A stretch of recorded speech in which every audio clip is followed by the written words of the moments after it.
Hello बच्चों, तो चलिए इस प्रश्न को पढ़ते हैं। यदि ए जे बड़ा है 0 से, प्रत्येक जे बराबर 1 comma 2 comma dot dot dot comma N तथा A1 A2 गुणा इसी प्रकार गुणा करते करते AN बराबर 1, तब 1 प्लस A1 गुणा 1 plus A2 dot dot dot 1 plus AN का निम्नतम मान है। तो यहाँ पर देखो, हमें चारों विकल्पों में से सही विकल्प का चयन करना है। ठीक है, तो प्रश्न में आगे बढ़ने से पहले इस प्रश्न से संबंधित जो मुख्य उदाहरण है उसकी हम चर्चा कर लेते हैं। तो यहाँ पर देखो, समांतर माध्य गुणोत्तर माध्य जो असमिका होती है वो हम जानते हैं कि समांतर माध्य जो है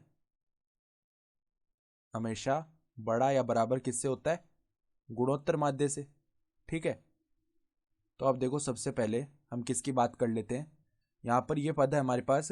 देखो, जे के जैसे जैसे मान रखेंगे तो एन तक मान रखते हैं जे के। ठीक है, और उसका जो समांतर माध्य है वो निकालते हैं पहले। तो A1 प्लस में A2 प्लस में A3। देखो, समांतर माध्य के लिए क्या करते हैं, पहले सभी पदों को जोड़ लिया तो AN तक आ जाएगा।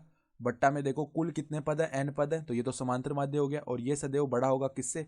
यहाँ पर देखो, सभी पदों का गुणा कर लेंगे, A1 A2 A3 इसी प्रकार गुणा होते होते अंतिम पद AN आएगा। ठीक है, और इसकी घात में क्या हो जाएगा, 1/n। ये आ गया गुणोत्तर माध्य। ठीक है, तो अब देखो यहाँ पर हम क्या बोल सकते हैं कि A1 प्लस A2 प्लस में इसी प्रकार पद आगे बढ़ रहे हैं प्लस में AN। ठीक है, प्लस में आएगा यहाँ पे N और बट्टा N। ये जो मान है ये सदैव किससे बड़ा या बराबर है? देखो, A1 A2 इन सबका जो गुणन है ना, वो हमें सवाल में 1 के बराबर दिया हुआ है। तो 1 की घात 1/n, तो ये तो 1 बन जाएगा। सही है, तो अब देखो यहाँ पे A1 प्लस में A2 प्लस में इसी प्रकार पद आगे बढ़ रहे हैं प्लस में AN।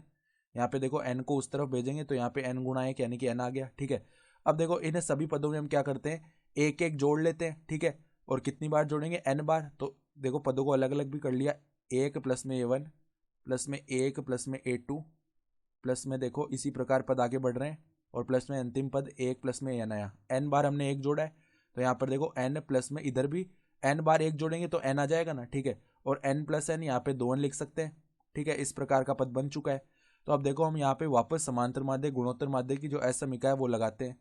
अब की बार किन पदों पर लगाएंगे, इन वाले पदों पर लगाते हैं। देखो, 1 प्लस A1 ये पद प्लस में 1 प्लस A2 प्लस में डॉट डॉट डॉट प्लस में देखो 1 प्लस में AN। ये कुल कितने पद हुए, N पद हुए। तो ये तो इनका समांतर माध्य आ गया। ये सदैव किससे बड़ा या बराबर होगा, इनके गुणोत्तर माध्य से। तो इनका गुणोत्तर माध्य क्या आएगा, 1 प्लस A1 गुणा 1 प्लस A2 इसी प्रकार गुणा होते होते अंतिम पद आएगा 1 प्लस में AN।